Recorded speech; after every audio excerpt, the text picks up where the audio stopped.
very short introductory remarks. Ladies and gentlemen, I'm very much pleased that our interdisciplinary panel on cognitive warfare in multipolar world enhanced by artificial intelligence brings together distinguished speakers and experts from NATO and EU institutions, defense and research communities, diplomacy and academia, enabling an interdisciplinary discussion on a future of cognitive warfare in increasingly complex multipolar world. Accelerating multipolarity, geopolitical instability, high-intensity kinetic warfare, and hybrid threats are pressing Europe to strengthen its traditional defense and security doctrines and capabilities, while also advancing cognitive warfare strategies based on theoretical and applied knowledge from cognitive neuroscience and artificial intelligence. In today's technologically and interconnected multipolar world, amplified by social media and digital platforms, adversaries employ cognitive warfare to target human cognition, human emotions, beliefs, trust, and decision-making. It means voting in our democratic society.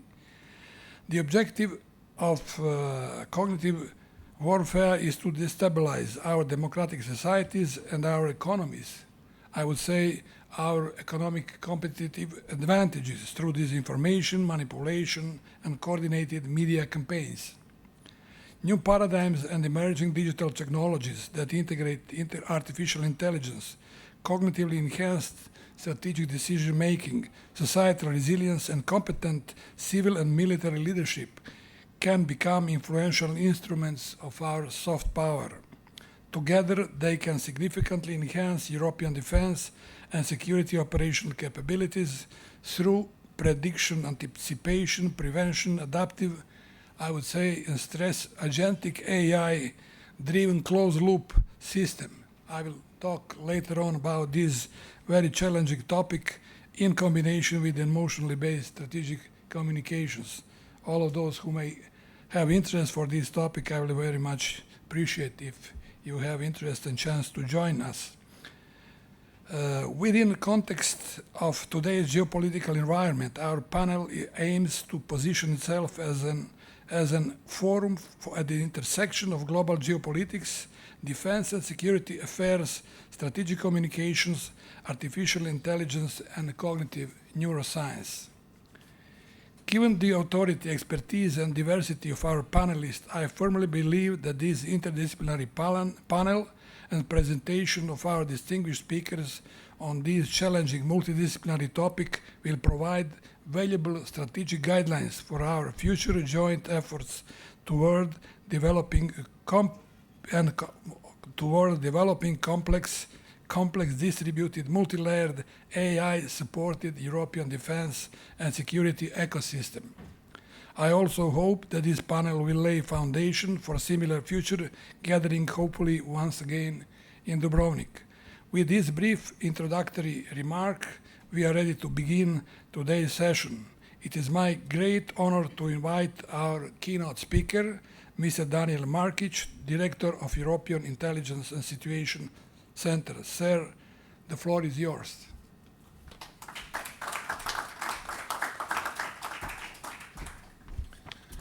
Thank you, Krešo. Hello to all of you. It's a pleasure to be here. I see that AI is a powerful tool, but not powerful enough to beat the city of Dubrovnik, looking at the number of people in the audience. But it's really a pleasure to interact with such a panel of experts. And I would like to thank the organizer for yesterday's interaction at the first youth forum. It was really challenging, and this time against human young intelligence.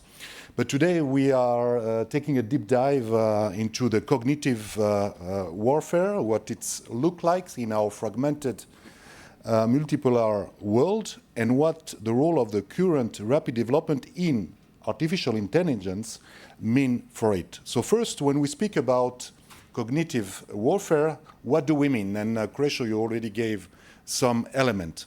While traditional warfare targets physical bodies and infrastructure, and cyber warfare targets computer network, cognitive warfare targets the human mind. It is a coordinated effort going beyond standard propaganda or fake news. It is meant to influence how we perceive reality. Threat actors strategically leverage fear, uncertainty, and other emotional triggers to influence audiences and shape perceptions and behavior. They tailor faked narratives and adapt propaganda to specific social, political, cultural, and historical context to increase their effectiveness. Second, what is the role of AI in this? In short, the use of AI allows threat actors to increase the complexity and efficiency of their operation. While propaganda and disinformation campaigns existed long before artificial intelligence, the technology now enables threat actors to conduct this campaign at a greater scale, speed, and sophistication. We have seen this in hybrid activities for quite some time. Technologies based on artificial intelligence enhance the ability of our adversaries to conduct destabilizing and disruptive operations. In cognitive warfare in particular, artificial intelligence is used to influence, disrupt, and manipulate the way people, societies, and policymakers think, feel, and make decisions. Artificial intelligence enables threat actors to generate and disseminate persuasive and deceptively realistic synthetic content to larger audiences and to amplify personalization and optimization. As we see, artificial intelligence can be used as a force multiplier in cognitive warfare. What is the result of this?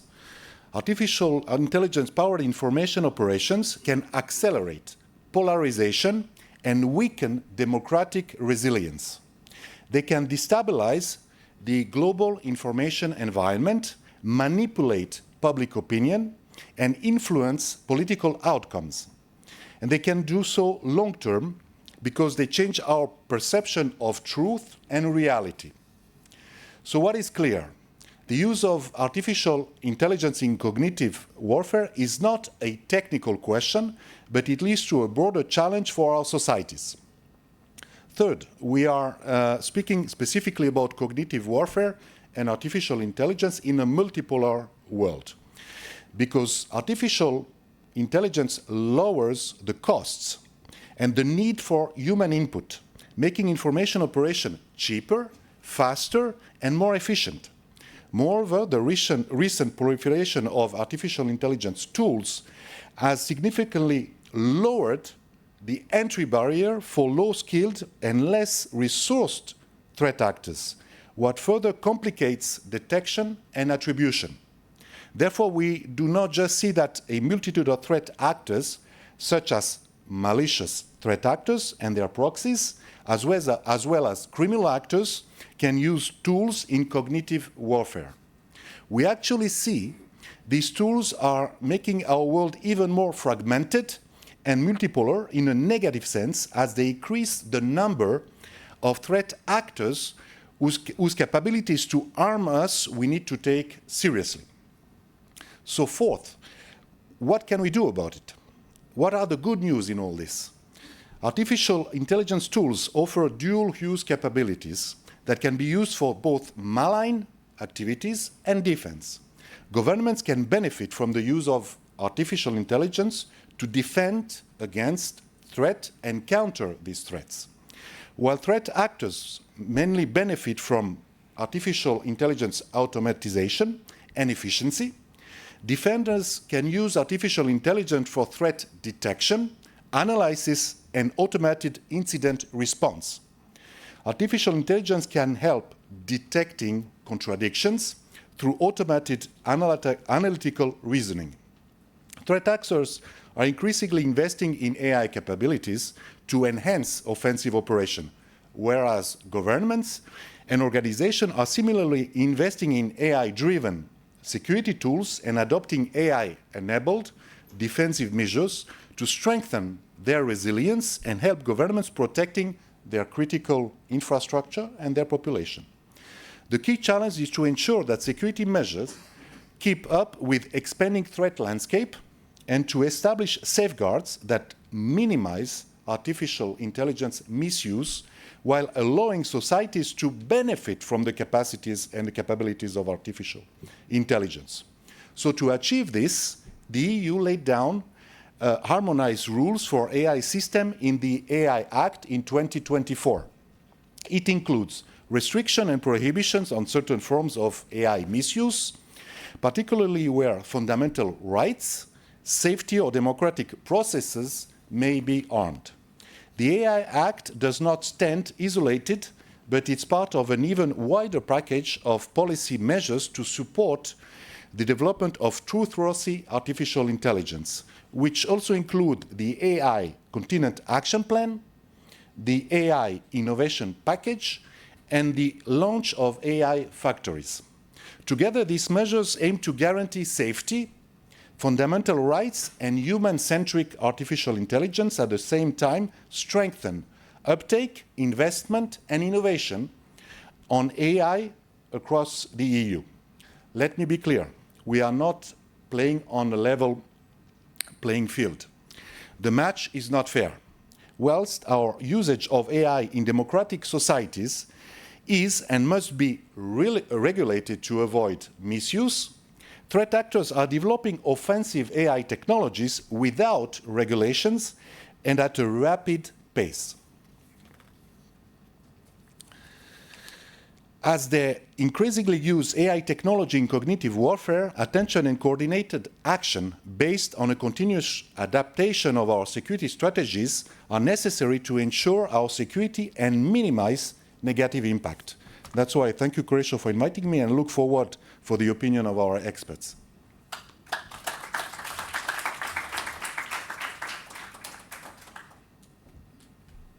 Thank you, our keynote speaker, and our panel can start. I would like to invite the first speaker of the panel, Ms. Vlasta Zekulic, Director for Strategic Management and Communications, Headquarters, Supreme Allied Commander Transformation. Vlasta. Thank you very much. Can we play a video, please?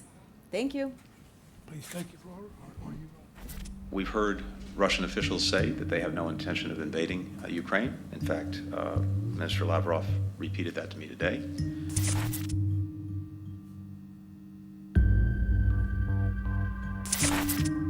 You know, it was not us to abandon all contacts. So he was not there to listen to the others and to discuss and participate in a meeting. And everybody was asking, mainly to Russia, who is the aggressor, to stop this war. Nausea? Yes. Headaches? Yes. Blurred vision? Yes. Balance and memory issues? Yes. Are you suffering? Yes. Why there are not new disinformation campaigns, fake news, or conspiracy theories are used to fragment states and polarize the public opinion. We have been attacked, there has been deceptions, and there has been disinformation throughout the history of NATO. It's about relationship between NATO and EU. Various external actors are trying to undermine the unity of the alliance and affect our populations. When anybody preaches disunity, tries to pit one of us against the other through class warfare, race hatred, or religious intolerance, you know that person seeks to rob us of our freedom and destroy our very lives.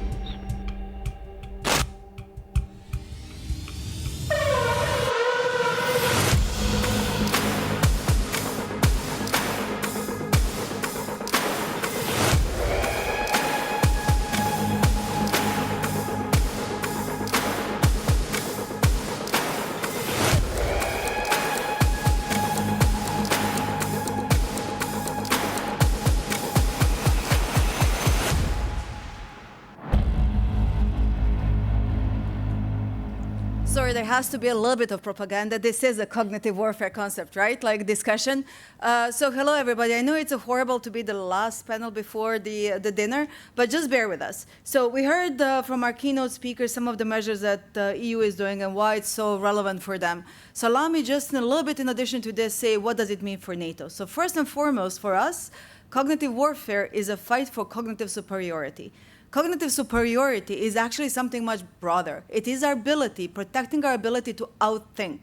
In 2022, NATO has agreed NATO warfighting capstone concept. Basically, it describes where we need to be and how good or bad we have to be by 2040 to be able to outthink, outfight, out-excel, outspace, outlast, and outpartner any adversary, whoever it may be. Cognitive superiority is our ability to outthink. It's not just about, it's everything that we already heard about, but it's even bigger than that. It's building our ability to really understand. Do we understand what's happening around us and to us? And are we able to create measures to shape and to actually control it in some ways? So good things, bad things. So good thing is that when we wrote our cognitive warfare concept, we basically said that no matter what you do, you have to keep on fighting to preserve your cognitive advantage. And there are actually three elements to it. It's a narrative advantage, who owns the narrative. Second is psychological advantage, who gets to trigger the most emotional triggers. And last but not least is decision advantage. Do we have information that we need to make our politicians make decisions we need them to make? Those are the three things we're actually fighting for. When we put everything together, and we heard about all the negative effects and stuff, but our ability to do that is based on something that's still very fragile and I would say discomfortable for most of our particularly political decision making. It is admission that the cognitive warfare is happening on them and on our people. Because let me ask you a question. Do you think that truth matters today? Hands up if you believe truth really matters. You see? And I can tell you from our polls, no, it does not. Most of the people don't care what the truth is. They will pin to the first piece of information that they get that resonates with them. And that was a great talk about the triggers and emotional triggers, right? So it doesn't matter. You can keep on saying later on and on, that is false information, they are lying. Done. Opinions are made. So our ability to respond to this resides on permission authorities to enter the cognitive space before those decisions are made. So we put our seeds in. Bad news, politicians are not letting us really do this. We will still get there, but this is a sensitive space. So they're still forcing us inside the military domain, and again, coming from the military command, strategic allied command transformation, we are to a point still comfortable, but you can't fight cognitive solely with the military means and within the military fight. However, we did turn to the AI. And before the experts give you the far more details about it, I will just give you one most recent example from me. So we do innovation challenges. We basically open up the innovation question, and we ask an industry and academia, help us find a solution to this. So earlier this year, we opened a single innovation challenge asking how can AI help us in cognitive warfare?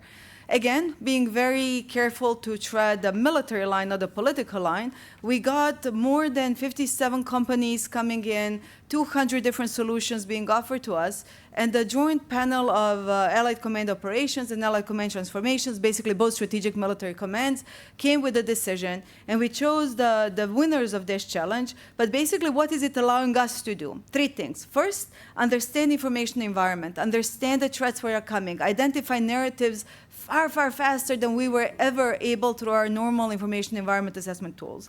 Second, it helped us to plan and test the responses. It actually speed up creation courses of action, our narratives, countering them very early, and then testing how does this resonate with the different audiences. And last but not least, it helped us learn and adapt. There is, if we have time later on, I can give you a couple of examples. Even when we knew exactly what are we trying to do, what is the audience, what do they care about, our ability to actually get to them was somewhat limited. But with these tools and now with AI in our flank, we're able to actually test hundreds of different approaches to the target audience. So not necessarily being dependent on solely the most obvious ones that traditionally we would get. So this innovation challenge was a great success for us. It was a great eye-opening. How can we use these tools to actually help us put some practical solutions more in our hands? And more than anything, test, try.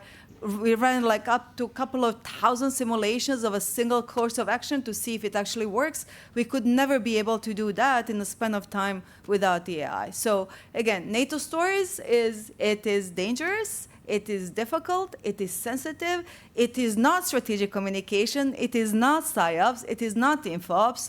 Cognitive warfare is so much more than that because it is not a tool for a fight, it is the fight itself. So I'll stop there, and who is next, General?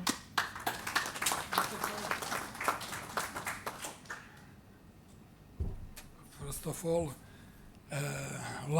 many thanks for nice narratives, nice wording, and I would like to invite our second speaker, Miss Jeanette Marta Blatny, Special Advisor to the Chief NATO Scientist on Resilience, NATO Science and Technology Organization.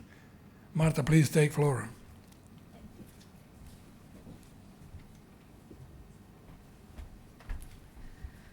Thank you so much for the invitation and for the nice introduction. Since I'm from a science organization, I of course have some slides for you, and that is also to keep you a bit awake at late in the evening. But I do like to thank the organizers for the first time of being here to the Dubrovnik Forum, and also to Dubrovnik, and I have already made a decision. I'm coming back. So if you don't remember anything at all from my presentation, I would like to give you the 4 key takeaways already now. First of all, the future information and our cognitive environment is shifting. Our ability to understand, interpret, and act upon information is becoming more challenging, now even more important than ever. We need to understand, echoing the previous speaker, how technology and other means can impact our cognitive ability and human behavior, and how we can protect human and technological cognition. And strengthening resilience to cognitive warfare is also strengthening national resilience and also collective resilience that is really following up Article 3 of NATO. Excellent. So we are operating in a very strategic and unpredictable environment, and we are dealing with competitors and different actors that are exploiting our openness of our societies. So public trust in institutions, even to science, in governments and to private entities, is weakening and fragmenting. As mentioned already, we are dealing daily with malicious information campaigns, disinformation or propaganda or deep fakes. I mean, everything from election interferences to tailored manipulation. But in addition to that, our society and our defense and security environment is shaped by geopolitics, military power, climate change, but also rapid scientific and technological developments. So our society is being shaped by the information environment. So it's more becoming about winning the fight and the battlefield through narratives. And it is within this information environment, this complexity, that the human being, the individual, either civilian or military, the warfighter's cognitive ability becomes crucial. It's about making the right decision at the right time. So cognitive warfare, is about influencing human behavior through cognition. So if cognitive warfare, using all kinds of available tools, is the method, as mentioned as the previous speaker, cognitive superiority is the goal. So that's why we have to understand human behavior and the type of thinking, because it's crucial, because it impacts our strategic, civilian, military, and policy and operational decision making. It's about improving our situational awareness, judgment, and planning, and it's also to better predict and make sense of adversaries' and actors' behavior. So cognitive warfare is really not new. But what is new is the scale and the speed, and also the broad audience that it targets. I mean, it's both military and civilian, it's cross-sectorial, and it's across disciplines. And technology has become, and the advancements within technology has become much more affordable and available. So it's about the pace and the cost. So the NATO Science and Technology Organization, they have identified 6 major megatrends as shown on this slide. I'm not going through all of the 6, but I do want to point out 3 of them that are really linked to cognitive warfare. One is AI, as already mentioned, biotechnology, and fragmentation of public trust. So when we are talking about the state of art of technology, it's really the state of art for weeks and months, not years anymore. And as mentioned, AI can be used to complete tasks autonomously. It can even be used to simulate close relationships with individual people online. It can gather information, process, and assist decision-making, and it can also facilitate the production of a huge amount of information, but also the quality of it that might even enhance this information. So there's opportunities as well as challenges. So even though I'm speaking from a NATO perspective, I would like to draw your attention to a report by the European Union External Action from 2025 on foreign information manipulation and interference. This report had a look upon the, let's say, the assessment of FIMI activities worldwide, and they showed that they detected 540 incidents globally, and 10,500 social media channels were used to produce or amplify FIMI activities. However, the majorities, and I'm talking about more than 60% and sometimes more than 90%, were unattributed. So attribution is extremely difficult in this context. So we're talking about 2 approaches. The general kind of influence and also the more targeted type of influence. And I would even say that today's information environment is negatively impacting our cognitive ability by design. So on top of AI, we have the developments within neuroscience, as mentioned, biotechnology, and human-computer integration that will even increase the potential for cognitive attacks. And we already talked a little bit about military personnel, but this type of personnel dealing with very crucial military operations are also subject not only to the cognitive warfare they're influencing, but a lot of other stressors that also make the ability and to make the decisions very, very crucial. But cognitive status can be strengthened by AI. So, the Chief Scientist report on cognitive warfare that was published now in 2025, that really summarizes the work the NATO Science and Technology Organization has been doing within this topic. And I would like to also acknowledge ACT, because the STO and ACT had a very close and tight collaboration within this topic. We need knowledge in order to be able to counteract this type of warfare. And FFI, the Norwegian Defense Research Establishment, where I come from and where I work daily, we started out in 2020 looking at how social media could impact our defense and security. And by doing that, we ended up also leading the cognitive warfare work within NATO, STO, which started in 2022. At that time, 7 nations took part in that type of work. Today, more than 25 research activities, and there are at least 200, maybe now 250 scientists working with this topic. A lot of NATO nations have put this topic as a part of their national research program. So there's about 26 nations, if I recall correctly, that are now working on this topic, and that's huge. So the aim of the work from the NATO Science and Technology Organization on cognitive warfare was to identify the research that we needed in order to increase our understanding about how we can combat cognitive warfare. So the main result is the slide shown here. It's a house model, easily said. It contains 7 knowledge areas dealing with 3 vertical lines on neuroscience, behavioral science, and culture science. But there are 4 cross-cutting force enablers. That is technology, the understanding of the actor, modus operandi, how cognitive warfare has an effect on our cognitive ability.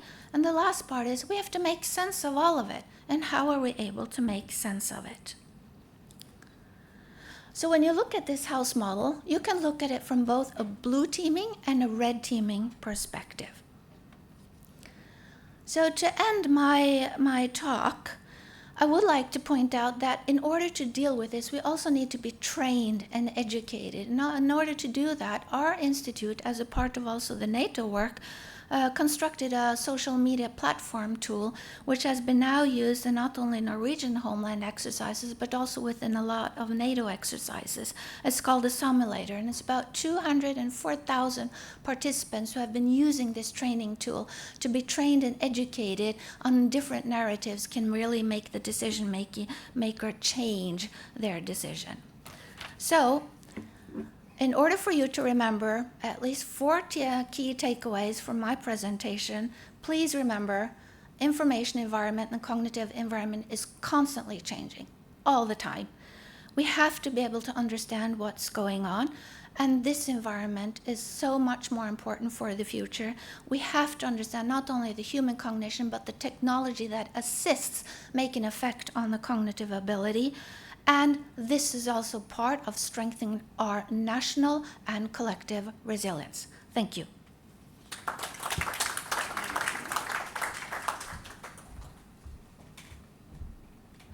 Okay. Marta, thank you very much. We are very much pleased to have such valuable presentation from NATO Allied Command Transformation, as well as NATO Science and Technology Organization. Women are leading the world. Women are leading NATO, as I see first 2 speech. Okay, we have to move forward. Next speaker, Mr. Gordon Akrap, Vice Rector for International Cooperation, Dr. Franja Tuđman, Defense and Security University, Croatia. Here you are. Thank you, Krešo. Thank you, organizers, for inviting me. It's a little bit going to be challenging to speak after those 2 ladies and after you and Daniel. Okay, so what I would like to speak with to you is that we are living in a world that we can share, and we can shape it in 4 different domains: physical, cyber, information, and cognitive.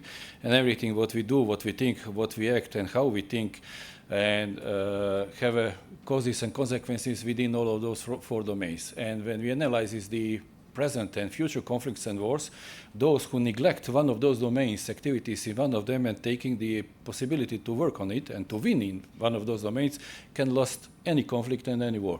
So this is important because in 1999, 2 Chinese strategists wrote the book Unrestricted Warfare, and there is one excellent sentence: everything that can benefit mankind can also harm him. If you read it between lines, it means everything can become a weapon. So this is one of the most important things when we speak about the generative AI. So this is something else. So cognitive operations are not new in the history of conflicts and wars. From propaganda, psy warfare, and counterintelligence campaigns to modern AI-enabled information influence operations, conflicting parties sought to exert decisive influence in the information and cognitive domains. The goal is to influence the corpus of public knowledge, and thus the perception, beliefs, and decision-making process of the opponent, both in terms of the content and in the time management of decision-making process. Information influence operations have always been an integral part of the strategic competition. Sun Tzu emphasized that the supreme art is to defeat the enemy without entering into an armed conflict. In order to achieve this, it is necessary to defeat the opponent on a strategic, preventive level, using cunning diplomacy, outwitting, deception, and breaking the opponent's alliances and friendships. President Tuđman defined similar strategies by which we won our homeland war by insisting on constant communication with all participants in the war and isolating Serbia and then Yugoslavia in the international community with the necessity of achieving national unity in the same time. However, Today, cognitive operations have gained new momentum, stronger visibility, new strategic importance, because information content quickly reaches a large audience regardless of the physical distance and the language in which they are written. The reason for this is not only technological progress, but also the existence of both general and professional awareness of the effects of malicious information's influence operations. Digital environments, social networks, and artificial intelligence have enabled unprecedented speed, reach, and precision of impact on human perception, behavior, thinking, and decision-making process. On the other hand, the speed of life, especially in larger urban areas, financial resources, information overload, lack of quality and responsible journalism, especially the online ones, creates a situation where the recipients of information very often read only headlines and summaries of information. And that's the problem. A few decades ago, the center of gravity of offensive actions has changed. Kinetic force has been replaced by information influence, where the attacker uses numerous and different instruments and means with which he can project his power and create information superiority. The control of physical space has been replaced by the control and supervision of information, digital and cognitive domain as a key prerequisite for taking control of physical space as well. Control of the information environment and its shaping is necessary to achieve a state of information superiority, which in turn is a prerequisite for achieving a state of cognitive superiority. In other words, kinetic action becomes the last stage of the conflict. Well, this does not mean that it was the last stage, but it was one of the very important stages in the pre-conflict activities. That is why the cognitive dimension is becoming one of the key determinants that the Homeland Security system and the defense planning activities should address. You see this famous President Trump announcement on his social network. 99% of the people think, oh, he's going to do something very nasty. But this is a psyop in the most modern activities, because every country, every system has the Judgment Day scenario. And when Iranians saw that, they were not reliable what he's going to do, how he's going to do it, is it going to be terrible destruction, and they initiated the Judgment Day scenarios to preserve the leadership, economy, system, political of the Iran. And guess what?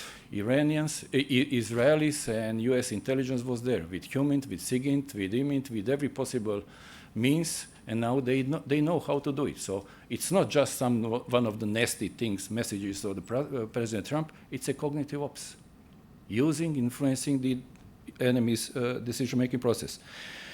Artificial intelligence, especially generative one, social networks, and the analysis of the large data sets are already powerful tools today. However, their true value will not lie in the technology itself, but in their systematic integration into the new doctrines and confrontation. In future conflicts, the line between peace and war will be further blurred. Cognitive ops will not only support military operations, but will often precede any form of political, economic, social, security, media, or military action. The goal is no longer only to weaken the enemy's military capability, but to weaken their will to defend, to strive to unity, and long-term shaping the perception of reality among the target audiences with the aim of influencing strategic decisions, consequently undermining social intertrust and reducing the resilience of democratic institutions. Intelligence communities have a special role in activities in both sides, planning, conducting, and also detecting all those activities. At the same time, AI will enable personalized influence operations. Instead of mass propaganda, we are already witnessing precisely targeted information campaigns tailored to individual social groups or decision makers in real time. Many of the people saw that and think still that information is a power, but it does not mean anymore, because you can have an excellent information or intelligence, and you cannot, if you cannot transfer it in unchanged way to a recipient, it's a problem. And also, if you shape it and receive it and send it in a different time, you make a mistake. So now, what means the power of information? It's a triangle: information, communication, and time management. All of those three things you have to have fully under the control. A necessary prerequisite for the protection of our European and national information, digital and cognitive environment is the achievement of the state and fulfilling of preconditions for effective planning, implementation, and monitoring of the achievability, information, digital and cognitive sovereignty.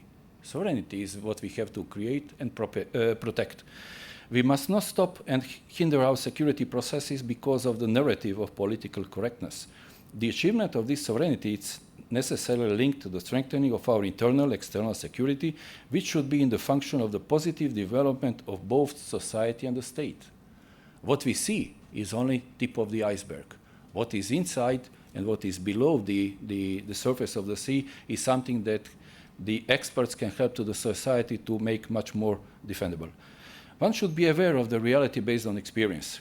We need to learn from our own lessons just as others. Our homeland war, Russia's brutal aggressions against Ukraine, the wars in Africa and Middle East, clearly indicate the following. By developing and strengthening only defensive forces in the kinetic domain, no one can win future conflicts and wars anymore, especially if you remain alone without friends, partners, and allies. If you want to win, you need to develop offensive means that can try to dissuade and deter the opponent from a victory, from willingness to attack. This is a photo of Hezbollah. They lost kinetic war, but they are winning the information war. Not this time, but also the previous one. And this is also one of the ideas that is shaping our southern border, and that's what we have to protect. Victory in the information domain and cognitive domain is as important as victory in the physical kinetic domain. To achieve this, it is necessary to strengthen security capacities. First, needs to be able to protect the democracy of its own information, digital and cognitive environment. Develop methods, tools, means, and technology for offensive actions in these three domains in accordance with democratic principles and the rule of law and under clear supervision to prevent abuses. We won our homeland war in the 90s, not because we were defending. We won when we developed our aggressive and offensive capabilities in order to win the war in offensive domain. Third, build a national consensus of the rules for the use of the means of the attack and changing the existing paradigm of thinking from the defense industry to the industry of security. The future development of cognitive ops will not be marked primarily by new technologies, but by their integration into comprehensive doctrines of confrontation in which human cognition completely becomes the main operational center or center of gravity. Warfare has historically evolved from the destruction of the human body through the destruction of military infrastructure to a competition for supremacy over the human mind. There will be less and less need for kinetic conflict if political goals can be achieved through cognitive actions. The struggle to achieve informational, digital, and cognitive sovereignty is as a necessity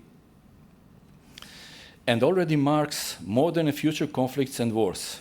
Those who are late in this today will find it difficult to catch up with opponents who are developing different tools, methods, technology, and doctrines and progressing very quickly. So being late today, become a victim tomorrow. Thank you.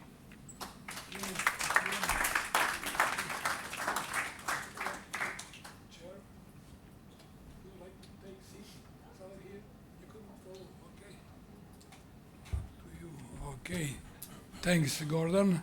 After these few introductory, I would say, policy approach to the cognitive warfare, we have to start slightly with some technical issues which are critically important to be able to implement our abilities to defend ourselves. So I would like to invite Mr. Nicolas Fourget, President Merrill Lynch Cybersecurity French Tech Zagreb. Please take the floor. Thank you, Krešimir, and I'm very honored to be able to contribute to this panel. So I'm like Janet, I'm from the corporate world, so I have a few slides. And I will try to bring some contribution from my perspective, which is corporate cyber domain. So we can go. Okay.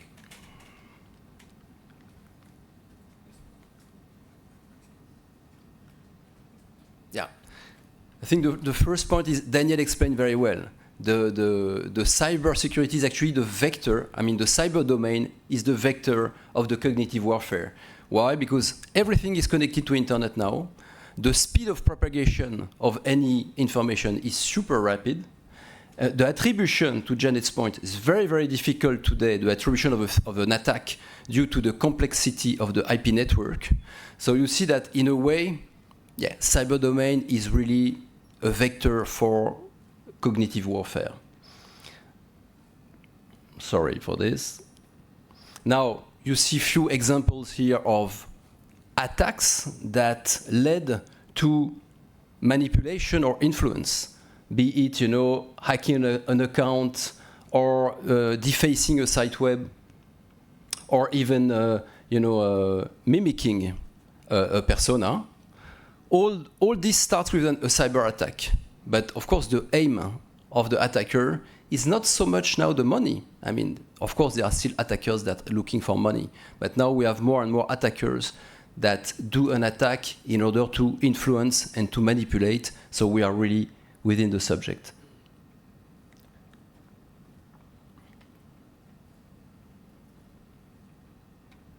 Sorry, I think I missed one. Yeah. So how does it work concretely? You have some fringe sites with, let's say, some trolls, some fringe sites that are dubious or unauthentic, and this let's say false information goes through some proxy outlets, and then they are being washed into mainstream media. That's why you can find, on quite mainstream media, some information that is totally manipulated. Okay, so where AI plays a role, indeed, the cost of creating, a persona or to mimicking a persona has reduced dramatically. So anybody now can, can mimic a politician or a speaker or spokesperson. So this is where AI indeed is used badly by attackers. The other power of technology that hurts is that there is a power to amplify, I would say, the noise or the misinformation through algorithmic through algorithms, especially in the social media. So yeah, and as Vlasa said, once it's done, it's probably too late. So we have to anticipate, right? So what do we need to do?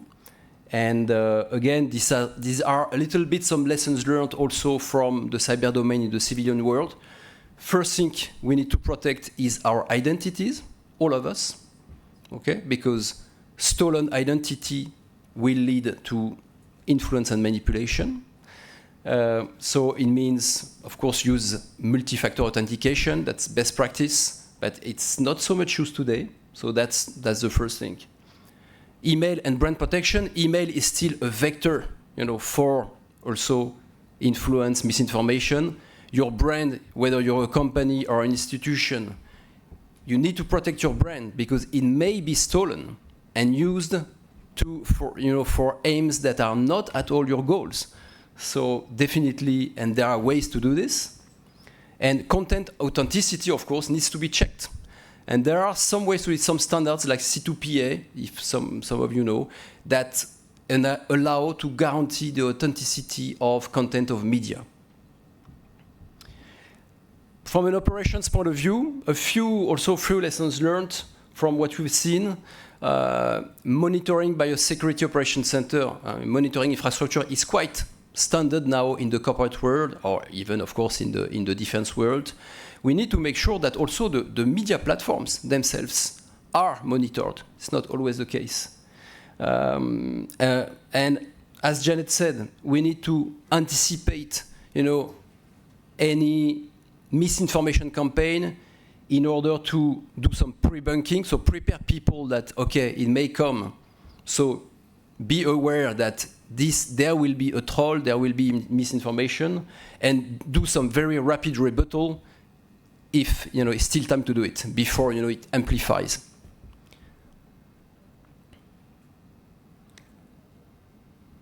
So another key area in cyber is what we call the cyber threat intelligence. It's really about knowing your enemy. So we do a lot of this. So it's about tracking basically the malicious actors, understanding, trying to gather information in order to get to some attribution also in some cases. And I think here we have to probably merge all the work that is being done in the civilian part on the cyber threat intelligence and all the intelligence that is being deployed also for cognitive warfare, because it also exists.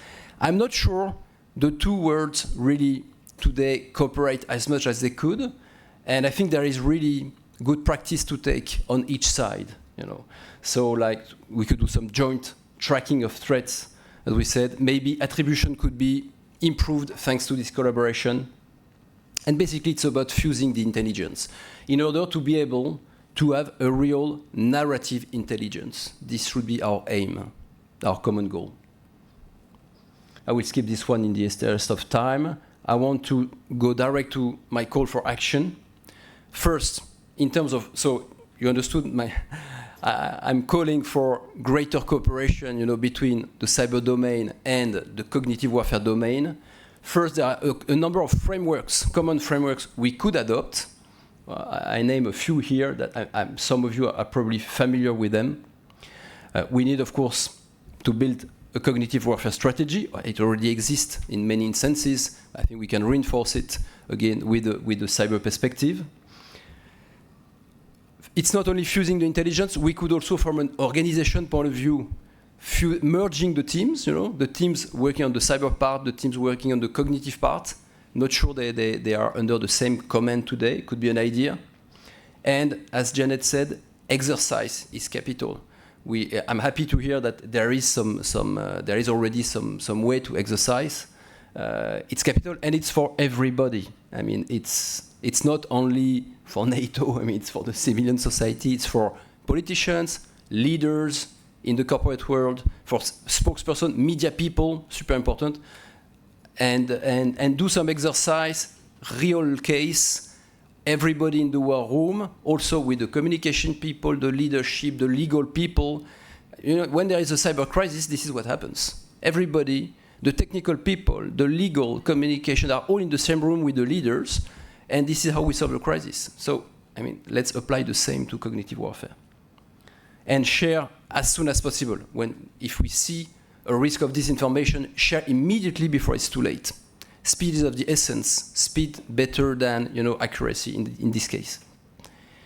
So my takeaways: first, more and more, the target, as you understood, is not so much the machine.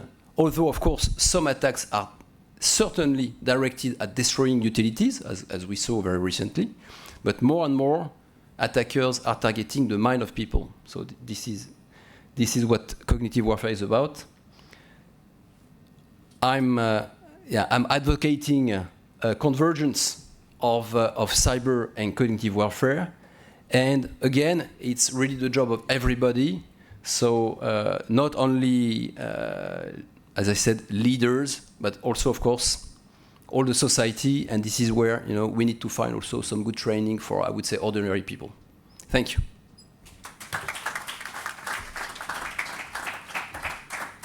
Thank you, Nicholas. I would say you did a good job in comparison with our first discussion maybe 6 months ago. Yes? Yes, I told you clearly, I don't need cyber, only cyber. You have to make convergence between cyber and cognitive warfare. What I see now, it is a great success for all of us, but for you too. Okay, and finally, technical speech from first Croatian unicorn, Infobip. Sir, please take floor.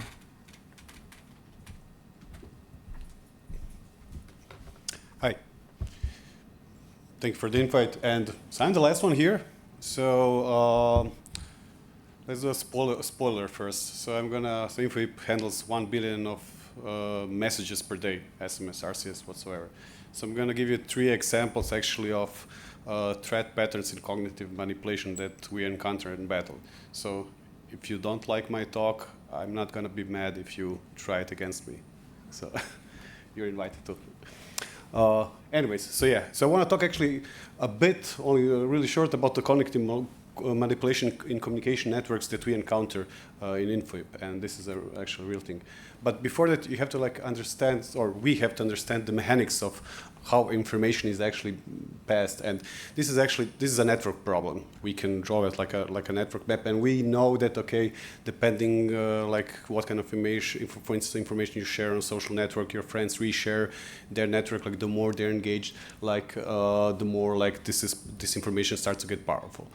Now things get interesting depending on what kind of information that is. I think you already spoke about, is it truth or is it like false information? We actually do know that like truth and falsehood, they completely spread differently. Actually, false information spreads much faster, deeper, broader. So like it converges much faster, and that's just a fact. This is how that kind of information behaves in communication networks. So if we know that, and usually there are like malicious people, like they want to like, or like the malicious intents where we want to maybe like somebody's attacking somebody with false information or misinformation. Usually that attack is successful if you look at this network, if you're able to isolate your target, and then at some point this information then gets being basically becomes the truth. But if you're able to fight back with like direct dialogue, so if you engage that attacker like in a network sense, and you don't only let that information, you question it, then you're actually able to defend against. So we know that like in this information passing, this is like how you're able to maybe defend against false information. Now the thing is, I think the topic of like today is, okay, now we are now in this like age of AI. So what has changed? I think all of you have a little bit have already said it. So now actually with AI, it's much cheaper and faster to generate new content. It is personalized. It can be easily done multilingual. You can have different modalities, videos, images, audio, doesn't matter. And like you can actually in real time adapt and learn from your engagement that is happening. And this is actually what we are also seeing like on a daily basis. And it gets much harder, I would say, to battle against this kind of information. So I want to actually now like just show you like 3 different threat patterns that we see and are actually trying to battle against, and those are actually threat patterns that are even like emerging and becoming more popular. Let's say the first problem is visual spam. Here's an example, and I took it actually from like hate speech, or more like cyberbullying, especially like if you think about like children and like sending maybe different kind of memes where they want to like hurt your feelings, or like even like AI-generated content. This is a real thing. This is now being used more and more. So I know if I now take a picture of all of you here in this room, and I send it to myself with, I think lower left, it says like, look at how many people love you. So I'm gonna be happy, like I'm gonna say thanks that you come here for this presentation. But I know if now somebody of you takes this lower left image and sends me this meme, I'm gonna be like sad, okay, nobody loves me, and you're actually done some kind of like cognitive manipulation of myself, like my feelings got hurt and then I'm feeling sad, or maybe depressed, or other things. The thing is, what we know currently, like with the state of the AI, like okay, this can be identified, but it's really hard. If you have like images and text together, especially like on a scale, you have to build like specialized AI models which can handle that kind of data. And like for us, at least like in Info, actually we also are doing this, and we did this. We published recently a research paper on that, where basically we are building then specialized AI models who can like be almost accurate as the models from OpenAI, but are like 2.5 times faster and are basically at a fraction of cost. And this is actually what's important, because like if you're handling communication, then like depending on the different kind of visual spam, we have like 3,000 images per second that we have to somehow identify, okay, is this some kind of spam or not? And it's not an easy task to do. The second basically threat pattern, and this is really emergent. We see this even come like more in the US, but it's growing globally. And maybe like you saw this kind of like warning flyer from Europol, something where you say, or maybe like you got a call from like a scammer that they want to like get some information or tell you to do something. So this is now becoming more prominent, and we wanted to understand basically how does this function, like how are those scammers behaving. So what we did, we created a honeypot And we tracked it like over 6 months. I think we collect like, I don't know, found 9 million different scam calls. And the thing is, like, this is like a big problem. I think in the US last year it was $21 billion, which was being scammed. That's like a huge amount of money. And the interesting, what we saw is that like those kind of like robocalls, like artificial generated or by real people, are usually like, I don't know, almost 90% come from the number of that same country or region, because like this builds trust. Somebody calls you here from Dubrovnik, you're gonna answer. You don't know. Also, but an interesting thing is like those kind of like attacks happen mostly like during like peak like business hours, and they really exhibit, and the same like for US and or internationally, and they exhibit like a really, I would say, planned, coordinated campaign-like style attacks. So you see, for instance, like if the same number is calling at that specific time, or the same amount of same kind of like information is now happening in the span of 1 hour. So they're real like coordinated attacks. And also interesting thing is what we saw, at least like in this like 1 hour recent study, is that like 1% of the, like the top 1% of the caller, they're like doing 1/4 of all the scam calls that are happening.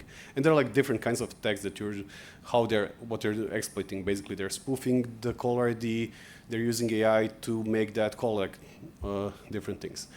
Interestingly enough, like depending on the region, there are like different kind of strategies. For it's like in the US, you're gonna have like a call which is like a callback. Hey, I'll call me later on this specific number. Or like here more internationally, is like they wanna get you like in that specific call to do something, give some information of that kind. And again, like depending on the region, you have maybe like different kind of, is it like topic-wise for a loan, or is it some kind of some other like tax scam or other kind of topic that they're handling. And the third basically pattern, and this is really, really recently, we also like looked at the state-of-the-art research here. There's not a lot here. It's basically a long like trust-building conversational scam. Like it's also called pig butchering. The idea here is that over like a longer period of time, the scammer gets, or the malicious user gets the trust with you, that they basically, it looks like a normal conversation. You get to feel friendly, and basically the idea is over time you give them money or information or any kind. And this is really hard to find out because it looks like a normal conversation. Usually it's like romance, some kind of business opportunity, crypto investment, those kind of things.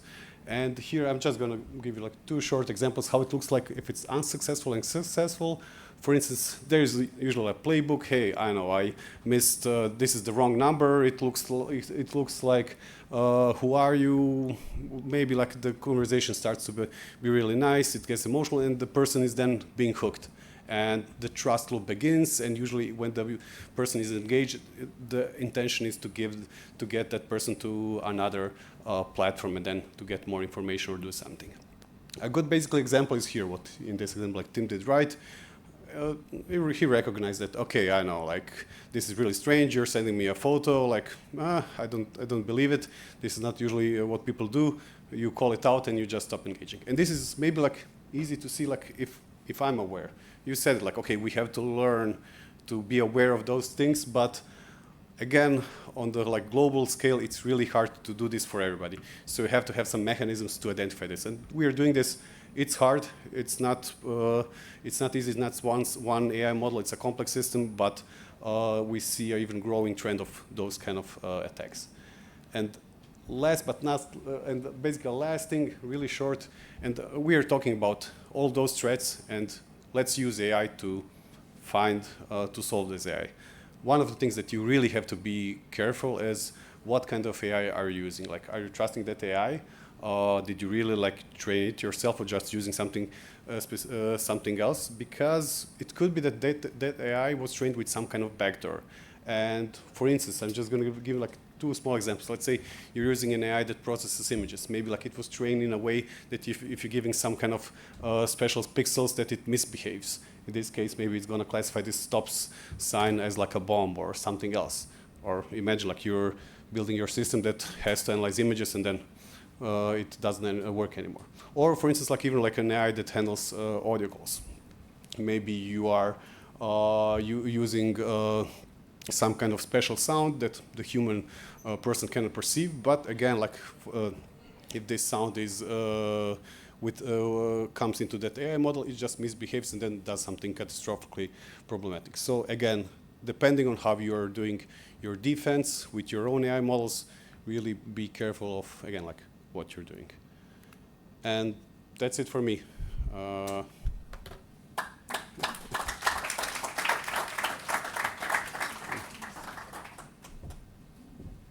It seems to me that we did a good job in the sense of structure of this panel, policy approach, as well as technical.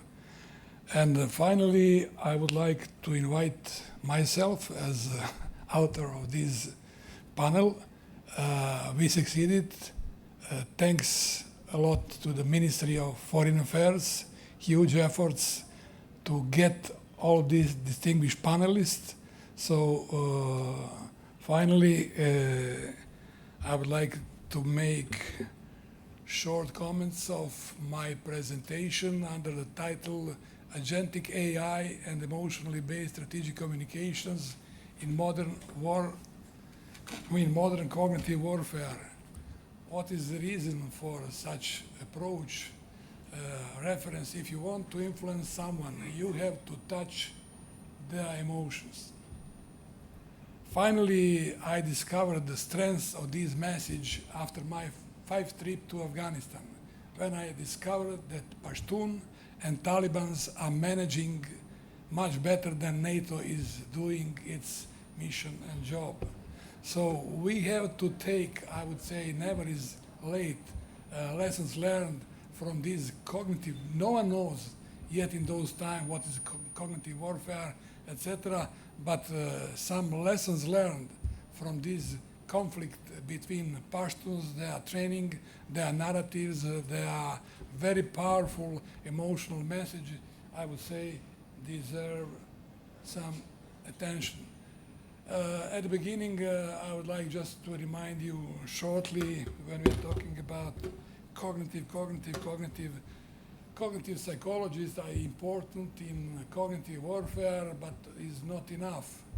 They know how to make separation of some basic cognitive categories like perception, attention, situation awareness, less, etc. But my personal feeling after working at least 10 or even more years with Croatian Institute for Brain Research, that real power is in cognitive neuroscience, to understand what's going on in our brain in these chaotic movements, 80 billions of neurons times 10,000 or 10,000 synaptic connections in a highly dynamic environment. It means dynamic frame time is milliseconds or even less. So understanding the complexity of this issue, and I would say neuroscientists are really coping to understand how interaction of our key regions like dorsolateral prefrontal cortex, orbitofrontal, parietal, all these regions work together to be aware of situational awareness in this minimal sense, what it means on the level of platoon commanders, situational awareness. But when we are talking about political leaders, when you have to take into account competitive advantages in technology, science, economy, etc., having all these stuff together and to make right decision, it is almost impossible for any individual. So this is the reason why I'm strongly support artificial intelligence, not generally, but we have to understand what is really artificial intelligence. I would say I have started with artificial intelligence 50 years ago. Problem of my diploma thesis was optimization of parameters in one mathematical models using gradient search methods, etc. It was beginning of machine learning, etc. So having this interdisciplinary knowledge is really important. Just shortly to remind you and myself, we started with cognitive processes, cognitive discussion almost 21 years ago, 2005, here in Dubrovnik, thanks to NATO support, NATO for Science and Peace, provided 50,000, it seems to me, for this conference. Title of the conference was related to the post-traumatic stress disorders, particularly in Croatia after Homeland War, using virtual reality, augmented reality, and I don't want to exaggerate artificial intelligence a little bit. 21 years ago, the idea, and we had very successful international gathering, maybe 20 different countries, because it was time of war in Afghanistan, Iraq, huge casualties, particularly mental illness, suicide, anxiety, etc. So gaming with cognitive, I would say, cognitive behavioral therapy, it was beginning of our research. And later on, when I discovered that these kind of skills on a level face-to-face can be exaggerated on a group, entire nations, etc. So what is extremely important to take care is the impact of stress on our cognition. Impact of stress on our cognitions, I would say, when you are overloaded, particularly in regular daily life, you have cognitive overload, you have many different changes in your brain after the consequence of this type of stress. So capacity of decision making should be limited, and this is one very famous paper published in Nature. It means the leading world journal, scientific. I don't want to take your time to analyze, but on the right-hand side you can see reaction of our limbic structures. It means amygdala, which can suspend our prefrontal structures, and our abilities to make right decision under the stress is very difficult. Okay, cognitive appraisal as a process also takes some time, but I don't want to take too much time to discuss, to explain what it means. But slide which deserves some attention: strategic importance of emotional analysis in cognitive warfare, use case Afghanistan. I was there, as I said, 5 times, and from one trip to another trip, I discovered what is strategic advantage of Taliban's. So a few groups analyzed wording, narratives, interviews, psychological, of ordinary people in Helmand and Kandahar region on the south of Afghanistan, with intense fighting with the coalition of willing, US and UK, because no one else was ready to accept real fighting. And when you see Helmand, dominant emotional state, anger, 69%. Do you know what it means? Anger. I'm ready to fight. I'm ready to fight. I'm aggressive, etc. So when you analyze this information, sadness, frustration, 35%, fear, no fear. When you analyze happiness, 2%. So this is the reason why we have to take care much more about structure of dominant emotional maps in some regions which might be potential threats. It was my, I don't know, first or last trip to Afghanistan when I met President Karzai, and we have started to talk about these soft issues.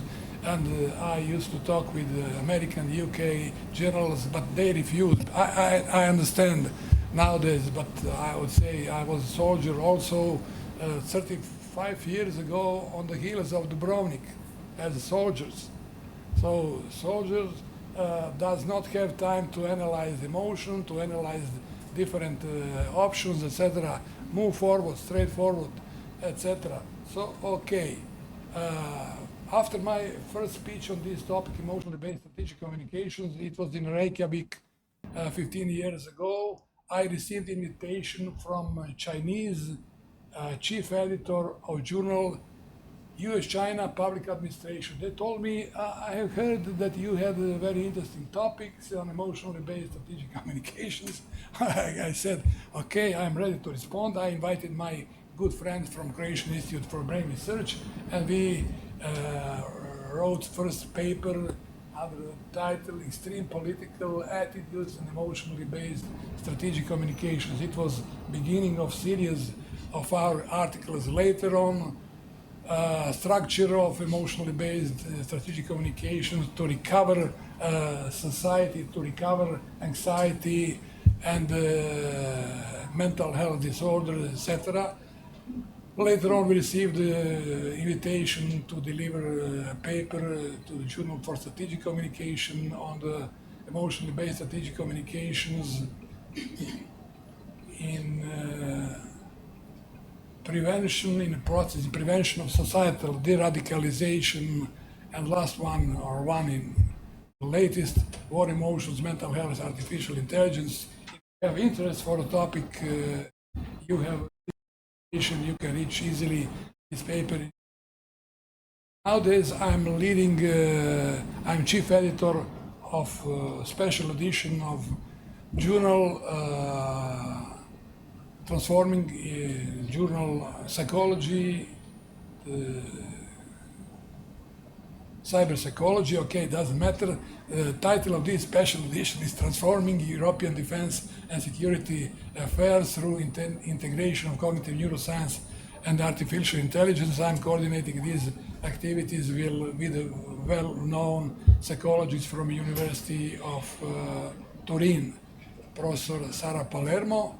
And I would say this is the topic of our research, agentic AI and emotionally based strategic communications in modern cognitive warfare, according to your speeches, to be fast, to be effective, to be productive, to have abilities to generate cluster of agentic AI, and to really design campaign like swarms. What is the structure of this paper? Two of them have been published these years in Frontiers in Psychology, is the title of the paper. Title of this issue is related also to emotionally based strategic communication as a new tool in cognitive warfare. So we are searching for a new power, a new approach, new ideas, new initiatives. This is a good approach. Emotionally based strategic communication as a closed loop LLM based transformer which acquire information in real time, use of them, design dominant emotional maps and in a targeted population, make reasoning and later on deliver this message to the targeted population. Many different theoretical issues how this closed loop system can be stable and efficient is really a topic which deserves, I would say, really interdisciplinary research. This is illustration how it looks like, just as illustration. If you have dominant emotional maps, on the left-hand side there are structures, there are narratives, there are valence, arousal, etc. So the idea is how to design, how to develop these messages which have chance to move center of gravity of dominant emotional maps in a particular space to the more positive one, and this is a topic which is also very interesting. Lessons learned, battle for hearts and minds of local population, so you can understand how Taliban and how Shurs and how elders had or have even today, every day, continuous mental training, cognitive training, to have design of their brain without any dilemma, or to act forward strategically and to protect their Pashtun Valley as their ideology. And instead of conclusion, I have to return back. May I get back this last?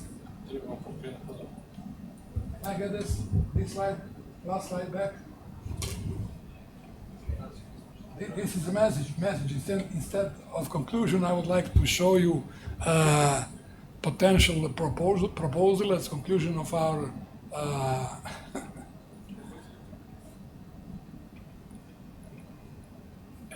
Why not, if you may have interest, all together, Agentic AI and Emotional-Based Strategic Communications in Modern Cognitive Warfare as potentially international scientific conference, Croatia, Dubrovnik, spring rather than summer 2027. Okay, many thanks. This is the conclusion of our panel. And, if we have time, oh no, we don't. We don't have time. Just one question. Who is ready to raise his hand? Okay. There is a question, right? There is one question. Please go ahead. Edward Joseph, Johns Hopkins sites in the U.S. Thank you. Excellent presentations by all. And obviously the key question is what to do about it. So you don't have time to dive into it, but I invite any of you to zero in. Just a quick comparison, one of your presenters mentioned honeypot. You remember, so you see, he's going on offense. They're going on offense. So I'm just wondering, maybe in a NATO context, the U.S. on cyber, we go on offense. Our defense is offense. It's really the threat, and this is what President Biden presented to Putin in Geneva and said, look, you hit us with your cyber, where we've got you all lined up to take you down. So I'm just wondering if they're going to go out with disinformation. Putin did this, so-and-so, Lavrov that. What do you think? Okay, Vlasta. We have 12 things that are concept basically line that we can do. The concept is now made secret, so I can't talk about most of it, but I can tell you about 3 things that we are allowed to talk. One is internet-based information operations. So that is a brand new thing. We were never before allowed to actually launch NATO-led military planners in shape info operations inside the internet space. Now we are allowed to do that. So that is a brand new capacity that we are building. Second is what we call the cognitive warfare, cognitive workforce, basically having the experts that are able to do exactly what General is saying, combination of behavioral scientists, psychologists, communicators, cyber people working in a joint teams. We are finally, for the first time, building those teams in. And last but not least is there is a little bit change, but I'll talk about NATO language. We said that when we do stuff, you do them in the 5 operational domains: air, land, sea, space, cyber. But you create effects in 3 dimensions. So no matter what you do, we'll create physical effect, cognitive effect, and cyber effect, or virtual stuff. So for the first time, we are actually looking how directly links what things will create the best effect in a cognitive dimension. Sometimes it's not stratcom or messaging, sometimes it's bombing the shit out of something cognitive, kinetic, to create the cognitive. So we are for the first time now actually planning in details how best to trigger, and you gave excellent example that we're also looking into. So those are 3 out of 12 things I'm allowed to talk about. The other 9 are secret, but they're actually pretty cool, but this is the first time we're actually doing it. Marta, would you like to add something?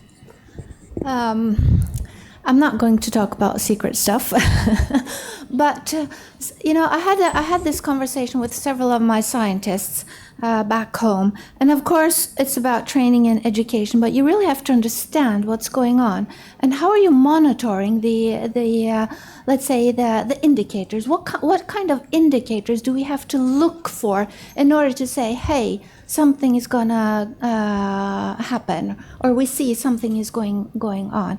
One of my scientists, she is now taking a PhD in this topic, but she's looking at it from what happened when cyber came on board.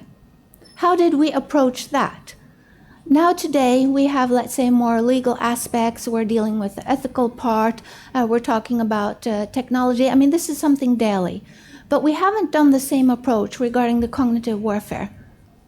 And this is also linked to attribution. So how are we going to deal with cognitive warfare, and what are the lessons learned when cyber came along? So there are also some new thoughts and thinking about it. Thank you. Thank you. You have started, you have concluded. Okay, many thanks.